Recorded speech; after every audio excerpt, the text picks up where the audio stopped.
Olá pessoal, sejam todos muito bem-vindos ao nosso podcast Entendeu, Pai? Nos acompanhem sempre no Instagram, no Spotify e no YouTube. Quinta-feira, todo episódio novo e recortes ao longo da semana. Bom, então nós vamos continuar falando de Moisés. Moisés, Tivemos a parte 1 e agora a parte 2. parte 2. Depois que ele atravessa lá, abre as águas, o que acontece, Matheus? Exatamente, a gente falou no nosso último episódio sobre todo o período da história de Moisés no Egito. Tanto a criação dele, quanto a volta, quanto as pragas e a fuga. Efetivamente eles conseguem fugir aí através do Mar de Juncos, do Mar Vermelho. E aí, Atravessaram o mar fechou em cima dos inimigos, igual filme. Talvez não tão teatral igual os filmes, mas Passaram. E passaram. embora. E aí agora começamos aí um segundo período, que é eles no deserto, tentando voltar efetivamente para a terra prometida, que era a terra que os patriarcas habitaram, em algum momento, apesar de que já faz aí 400 anos que não tem mais a presença desse povo nessa terra, e existem novos povos, ou outras tribos habitando lá aquela terra. Mas aí então, da saída do Egito até chegar nessa terra, é um caminho até relativamente curto, geograficamente falando. Daria para você fazer essa volta rápido. Beleza. Mas existem vários motivos que prendem o povo no deserto. E aí a gente tem que ver o que o povo ficou fazendo 40 anos perambulando no deserto para conseguir voltar. Então, você tem essa saída. Existe um debate, inclusive, sobre qual que é o tamanho desse povo que sai do Egito. Tem gente que fala desde 3 mil, 6 mil, até gente que fala 30 mil, 50 mil. Então, assim, é um debate também historiográfico. Mas a primeira preocupação, quando eles entram, que é um deserto, que é ainda tem fome, ainda tem miséria, igual tinha quando eles foram para o Egito, ou já tinha melhorado um pouco? Mas essa questão, o povo, a primeira preocupação do povo é como nós vamos sobreviver nesse deserto, e a primeira preocupação deles é o seguinte, justamente essa que você falou, no Egito a gente era escravo, mas no Egito tem comida. Sim. No Egito a gente tem casa, Então, assim, o problema desse povo é um povo que tem um desafio de confiança muito grande, de que mesmo com toda essa saída miraculosa, e mesmo com vai dar certo. Se vai dar certo e se eles vão ter realmente uma melhoria de vida, ou se na verdade eles não vão sofrer mais. Se vai prover e se vai melhorar de vida. A primeira o primeiro estágio, assim, é demonstrando as formas em que Deus supriu esse povo. Então, você tem duas formas de suprir. Tanto na condição material, e aí você tem um desafio muito grande em busca por água, obviamente. E às vezes estão se afastando do Nilo, né? E às vezes Deus provê água de formas meio miraculosas, tipo assim, às vezes não tem mais, tipo, Deus manda Moisés bater na rocha e brota mina de água da rocha, isso acontece algumas vezes. E também comida. Então eles falam assim, a gente não tem comida. Moisés fala, Deus vai prover. E aí Deus vai prover. Tem os milagres. Você já ouviu falar de maná? Maná. Isso é um maná. Essa frase é famosa. Deus manda comida de duas formas para eles. Deus manda maná, que era tipo um pãozinho do céu, cai o maná, aí tipo, agarra nos arbustos e as pessoas comem maná. E Deus manda, às vezes, grupos de cordizes que o povo conseguia abater para ter carne. Cordizes? É uma avezinha. Tipo uma codornazinha. Sim. E aí, essa é a forma como Deus supre eles materialmente, com maná e cordize, com água, e também em questão do clima. O que acontece? Qual que é o problema do deserto? O deserto é extremamente escaldante durante o dia e extremamente frio durante a noite. Então fala que Deus acompanhava o povo na forma de uma nuvem durante o dia, para proteger do sol, sombra, e como uma chama de fogo durante a noite, para aquecer eles durante a noite. Então, toda essa trajetória que nós estamos falando aqui, na verdade, é o condensamento, meio fora de ordem, da segunda metade do livro de Êxodo e dos livros de Levítico, Números, Deuteronômio, né? O final Eles falam sobre esses 40 anos. desses 40 anos. É o final do Pentateuco, o final da Torá. Sim. Então, Deus está protegendo eles em questão física, e você já tem os primeiros conflitos com outras tribos do deserto, ou então nas fronteiras do que hoje seria a Terra Santa mesmo, que seria o futuro Israel. Então eles estão lá nessa, mas eles caminham em direção ao Monte Sinai, que hoje dá o nome, né, para toda aquela região, a Península do Sinai. Também teve uma divergência sobre qual montanha dessa região seria historiograficamente o Monte Sinai. Existem tradições que dão nomes diferentes para essa montanha, se era a mesma montanha que Moisés viu a sarça ardente na hora que chamou ele, etc. Mas eles vão para o Sinai. E aí, chegando no Monte Sinai, você começa a tradição que marca, né, a Torá, os 5 primeiros livros da Bíblia, na verdade chama a lei. Né? Apesar das partes narrativas, o grosso são os mandamentos divinos que são dados via Moisés, a lei mosaica, para o povo. Mosaica de Moisés? Mosaica de Moisés, que aí vem nesses 4 livros. Então, você tem a tradição da lei, né? A lei é dada através de Moisés nesses livros, e especialmente no Monte Sinai.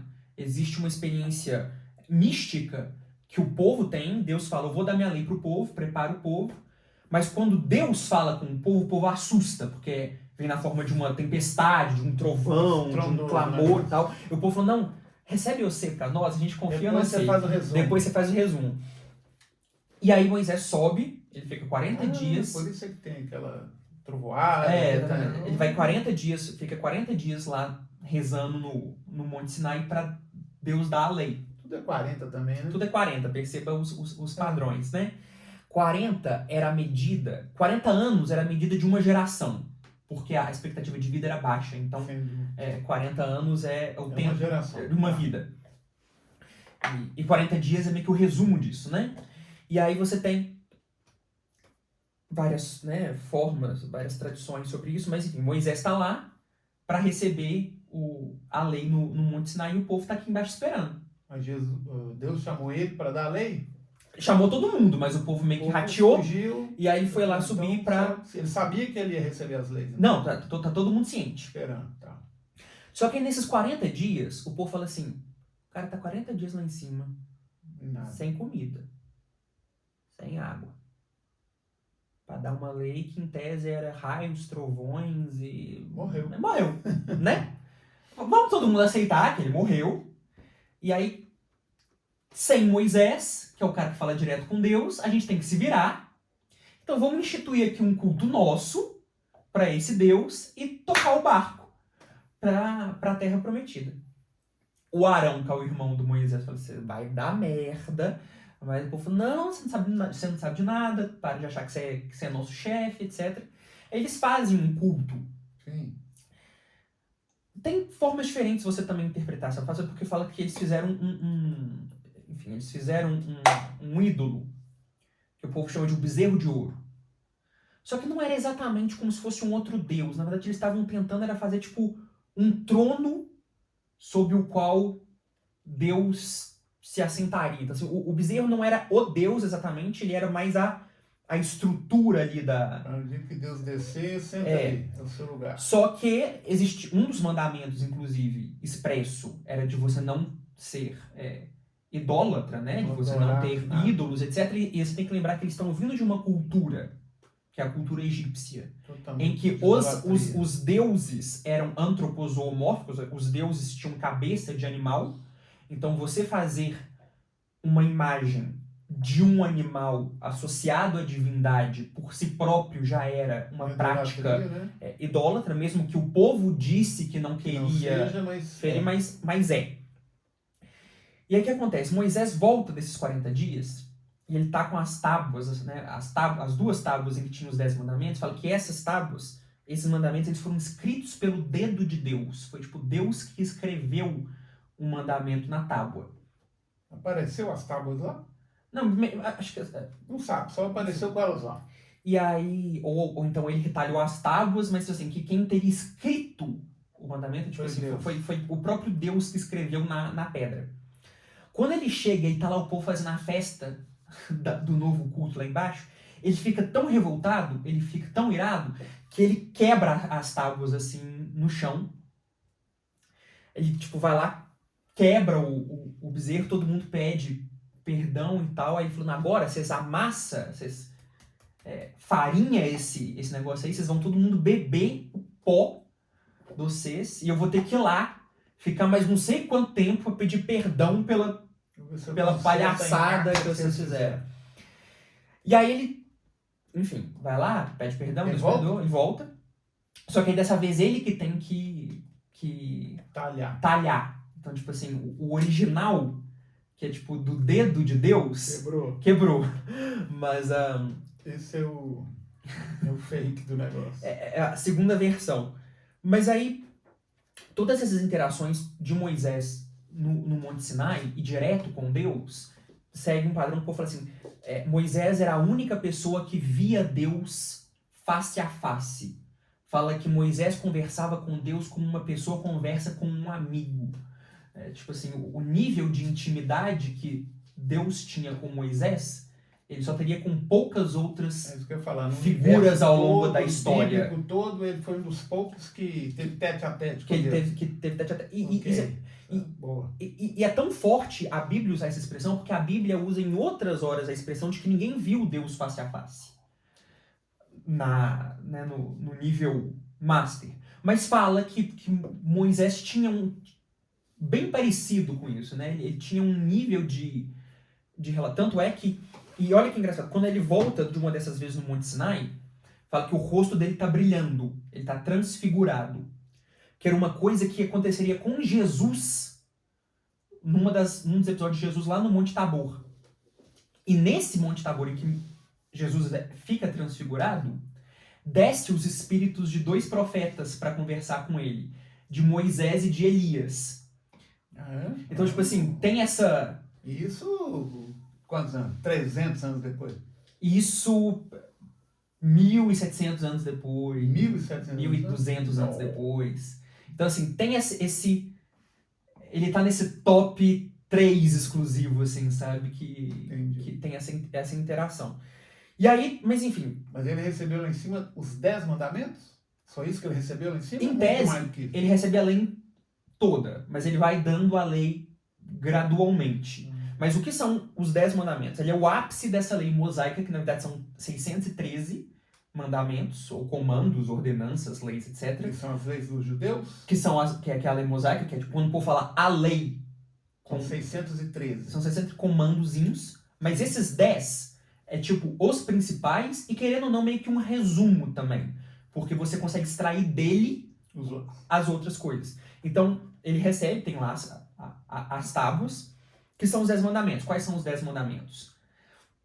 Tem uns 3. Diferentes tradições contam de forma diferente, porque às vezes junta 2 em 1, quebra 1 em 2. Então, assim, católicos, luteranos, evangélicos, às vezes falam de forma diferente, mas qual que é o conteúdo? O conteúdo é igual para todo mundo, né? Não ter outros deuses, ou seja, monoteísmo, e é só esse aqui. Não fazer ídolos, né? Você não... Mas não é o primeiro? Quê? Isso já não é o primeiro? Hein? Existe um mesmo racional por trás, mas é porque assim, você tem que lembrar que era muito fácil para os hebreus se acostumar com os costumes das outras tribos. Então, o que Deus estava falando é assim, vocês não apenas não vão ter outros deuses diante de mim, mas você tem que entender que eu sou tudo. Eu não sou, tipo, essa estatuetazinha que é o deus de tal coisa. Eu não sou esse bichinho que é o deus de tal coisa. Então, tipo assim, é um deus que até tem um nome, mas ele não tem uma cara. Né? Tipo assim, ele não tem um símbolo específico. Ele é a totalidade da existência. Então, não fazer ídolos, não tomar o nome de Deus em vão.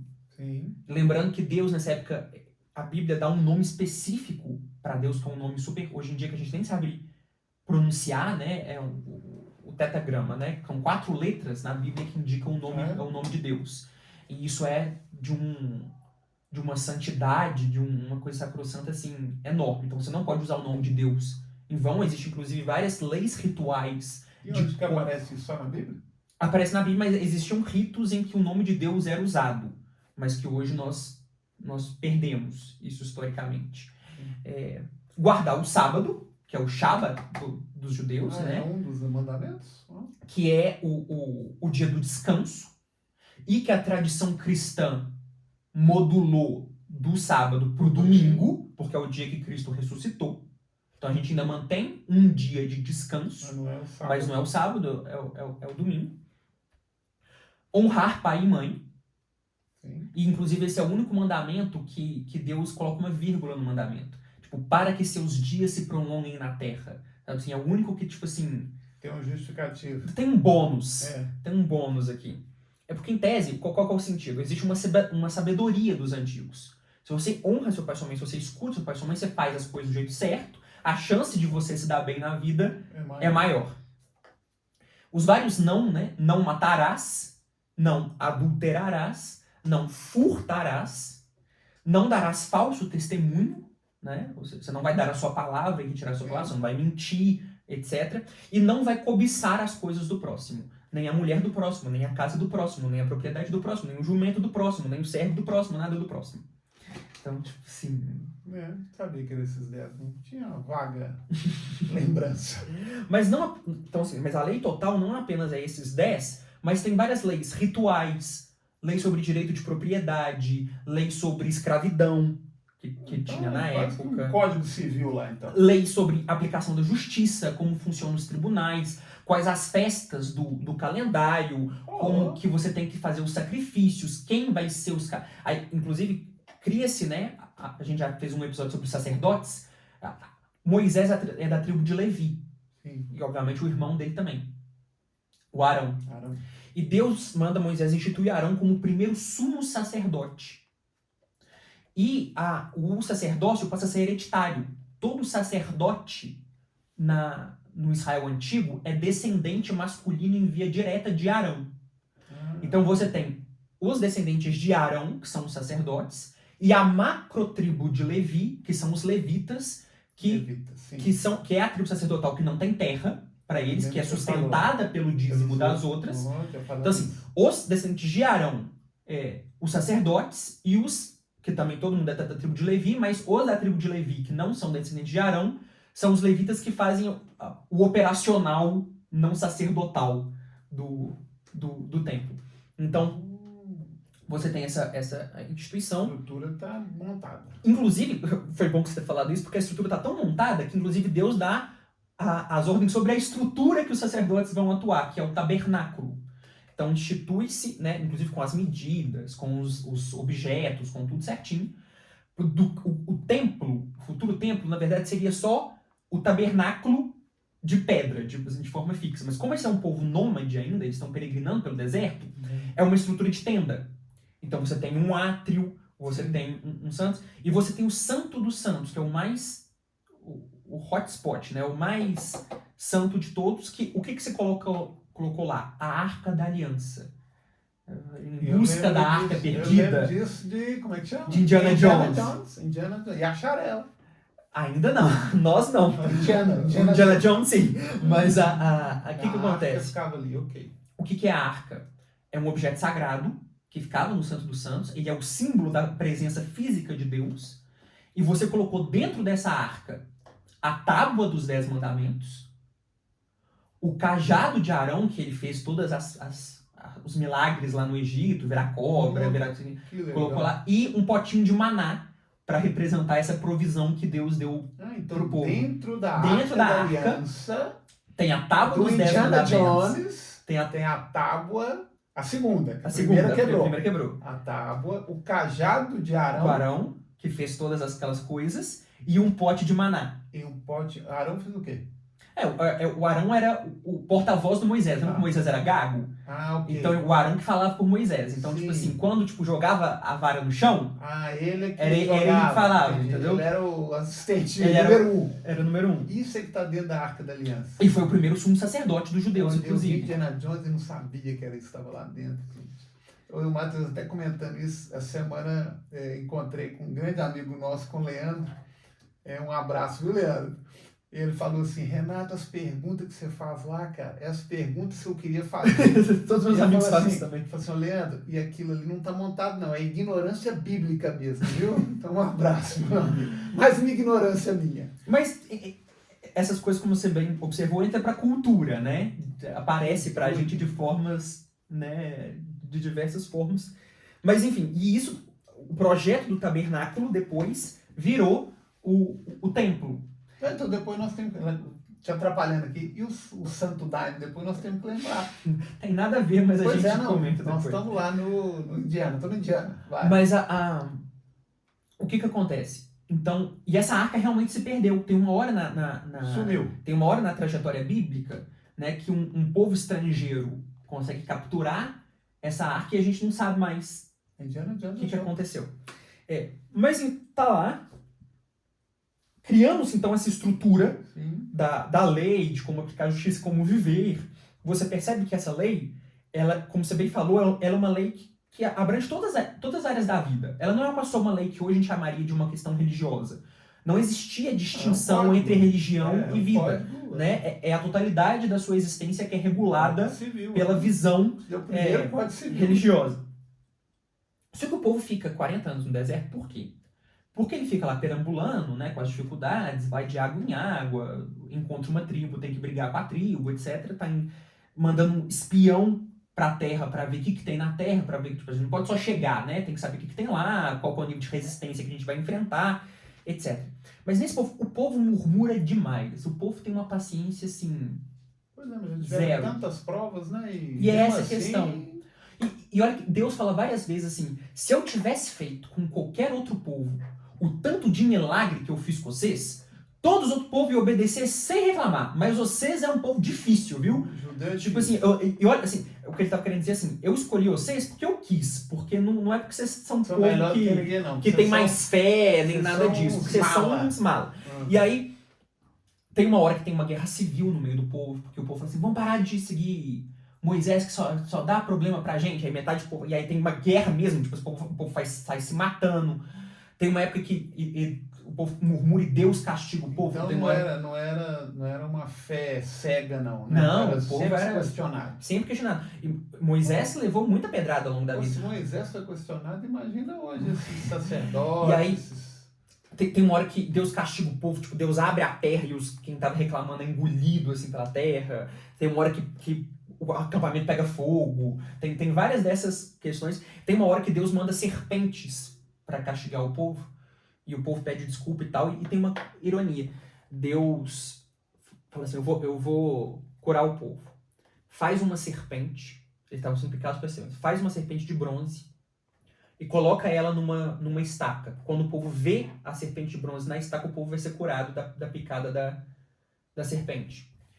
Isso é irônico por duas coisas, porque lembra que Deus mandou não fazer ídolos. Então assim, isso em tese. Só que Deus também mandou a Arca da Aliança, ela é protegida por imagens de 2 querubins, assim, né, cobrindo a Arca da Aliança. Aquilo é um querubim? Então, assim, que são tipos de anjo, né? Sim. Então, assim, apesar de Deus falar para você não fazer imagens, às vezes Deus manda fazer umas imagens. Mas quando Deus manda, é porque ele tá mostrando alguma coisa, né?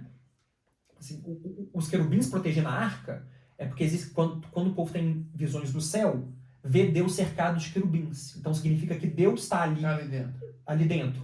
Quando manda fazer a imagem, que é uma estaca, mas a gente associa com a nossa cruz, né? Tipo assim, a serpente é por excelência o mal, o inimigo. Lembra da serpente do Jardim do Éden, que tentou Adão e Eva? Tem várias outras. Serpente. Apareceu no episódio do The Chosen. Mesmo, eu vi esse negócio em algum lugar, foi no The Chosen. The Chosen às vezes abre os episódios não com a linha do tempo que você está acompanhando, mas com episódios bíblicos. Ele dá uns flashbacks.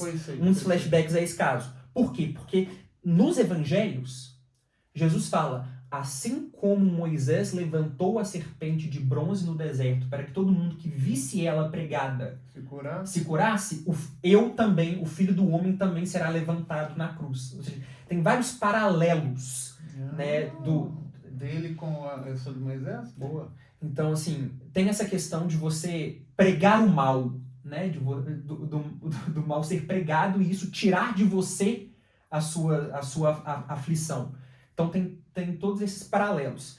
Só que eles estão rodando, muita gente morrendo nesse meio do caminho e também tendo filho. Então, tá tendo uma troca de geração no deserto. E aí tem uma hora que tem de novo uma falta d'água e Deus fala pro Moisés, bate na pedra, manda a pedra da água que vai dar água. E aí Moisés vira pra pedra e fala, dá água. E aí ela tipo demora pra dar. Dá água. Aí, dá água! E aí o negócio sai. E aí quando ele vai falar com Deus, Deus falou assim, falta de fé, hein, meu amigo? Tipo assim... Eu só esperar que... Tipo assim, primeiro, por que você se zangou? Por que você achou que não ia dar certo? Etc, etc. Então, tipo assim, até você... Assim, eu tô há 40 anos tentando educar esse povo, fazendo 1 milhão de milagres. Eu falo com você todo dia. Tipo assim, dei a lei pra você, escrevi a coisa na sua frente, você transfigurou o rosto, até você. E aí Deus fala assim, olha, tudo tem limite. Então, assim, você ficou aí sem paciência, vai ter consequência pra você também. Você também não vai chegar na terra. E aí, assim, até Moisés, é a terceira bronca que eu te falei, né, que Deus dá pra Moisés. Então ele morre. E aí morre, assim, eles mandam os espias ver lá qual que tá a terra, ver que eles vão ter que brigar muito pra conquistar aquela terra. Inclusive eles chegam, não pelo caminho mais curto, né, eles meio que dão a volta, eles chegam pela Transjordânia, onde hoje é a Jordânia. Chegam pelo lado de lá. E aí tem uma hora que ele conta pra Moisés, você não vai entrar, mas eu vou te mostrar. Então, tipo, sobe no Monte Nebo. Você vai ver a terra. Ele mostrou toda, e fala que Moisés morreu em companhia de Deus lá no alto do Monte Nebo depois de ver... Mostrou, ele morreu? E fala que Deus enterrou Moisés. Isso gerou, inclusive, uma tradição mística sobre onde está o túmulo de Moisés, etc. Inclusive tem um texto místico dos judeus chamado Assunção de Moisés, como se Deus tivesse subido, tipo, né, puxou o Moisés. E quem liderou depois de Moisés? Moisés instituiu o Josué como seu sucessor, que é o mesmo nome em hebraico de Jesus. Josué, não é? Como é que chama? Yeshua. E aí, o único que entrou na Terra, tipo assim, sem ser a nova geração, o único que acompanhou essa história toda, foi o Caleb, que foi um dos espias, porque mandou vários espias, e todo mundo voltou e falou assim, não vai dar certo. É uma terra de gigantes, é uma terra de cidades muradas, é uma terra de povos guerreiros. E o Caleb foi o único que falou assim, e nós somos o povo de Deus de verdade, a gente vai conseguir. Então assim, ele tem é o único que tem uma postura de fé e que é recompensado com... Foi a primeira geração, então. Então assim, saiu. Toda geração... Então, deve ter chegado lá bem idoso. Todo mundo morreu nessa travessia, então o povo que entra na Terra é um povo que não viu os milagres da cura. Não viu abrir o mar, não viu nada. Exatamente. E isso também vai gerar consequências. Olha, que doido, hein, velho? Então vai gerar consequências. Então, mas assim, tudo isso é para resumir todo esse final dos 5 livros da Bíblia. O próximo livro é o livro de Josué. De Josué? Tem livro de Josué? Tem. É o próximo livro. E por que não foi Arão? Já tinha morrido também? Ele morreu antes de...